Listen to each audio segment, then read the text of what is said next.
Hey guys, hello and welcome back. मेरा नाम है डाइटिशियन मनिंदर कौर। आज की इस वीडियो का टॉपिक है विटामिन डी। विटामिन डी की कमी क्यों होती है, इसके क्या कारण हैं और कौन से ऐसे लक्षण हैं जिससे हमें पता चलेगा कि हमारी बॉडी में विटामिन डी की कमी हो चुकी है और इनके कौन कौन से स्रोत हैं। इसके साथ साथ शरीर को मिलने वाले फ़ायदों के बारे में भी हम बात करेंगे। देखिए, आजकल की जो ज़िंदगी है वो बहुत ही भाग दौड़ भरी हो चुकी है, जिसमें हम ना तो ठीक से खा पा रहे हैं ना ही ठीक से सो पा रहे हैं। तो आज हम जानेंगे कि क्यों हमें विटामिन डी की ज़रूरत है। तो अगर हमारा लाइफस्टाइल ऐसा है तो ऐसे दोनों चीज़ें ये हमारी बॉडी के लिए काफ़ी नुकसानदायक है, इसलिए हम आजकल ज़्यादा बीमार होते हैं। विटामिन डी हमारे शरीर के लिए बहुत ज़्यादा ज़रूरी है।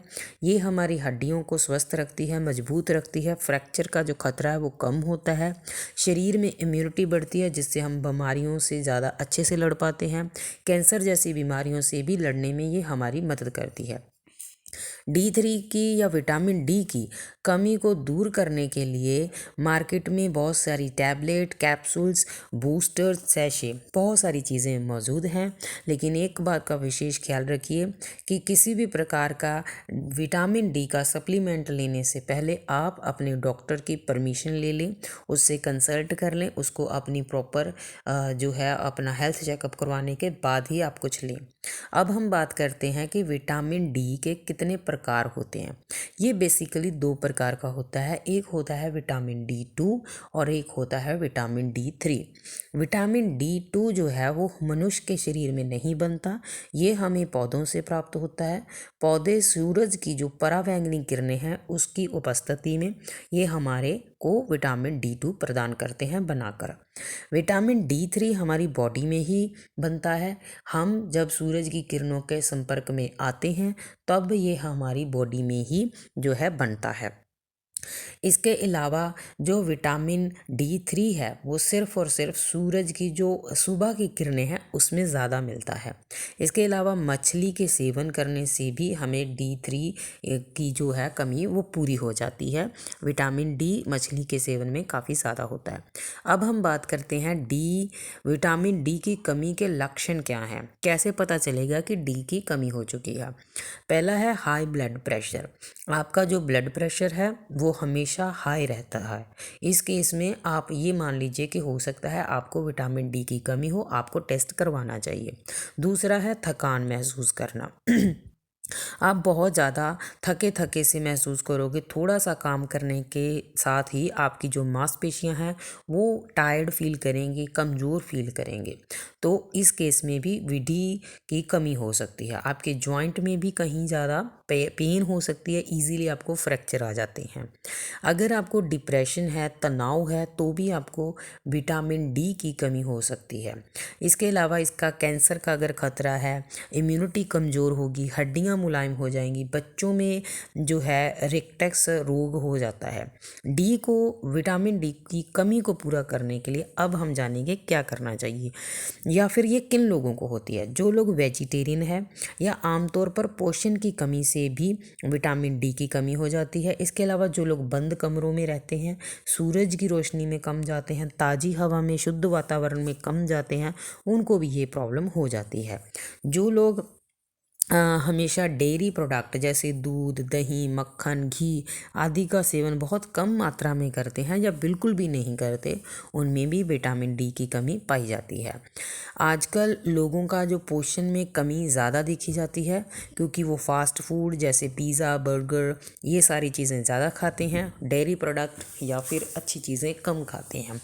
इसके अलावा जो प्रेग्नेंट औरतें होती हैं उनमें भी विटामिन डी की कमी पाई जाती है। ठीक है, इसके अलावा जो लोग शाकाहारी हैं, कई बार उनके आहार में पोषण की कमी होने के कारण भी उनमें विटामिन डी की कमी पाई जाती है। अब हम जानेंगे कि विटामिन डी की जो कमी है उनको पूरा करने के लिए हम कौन से खान पीन के चीज़ें खाएं या कैसे माहौल में रहें। तो सबसे पहले आती है अंडा।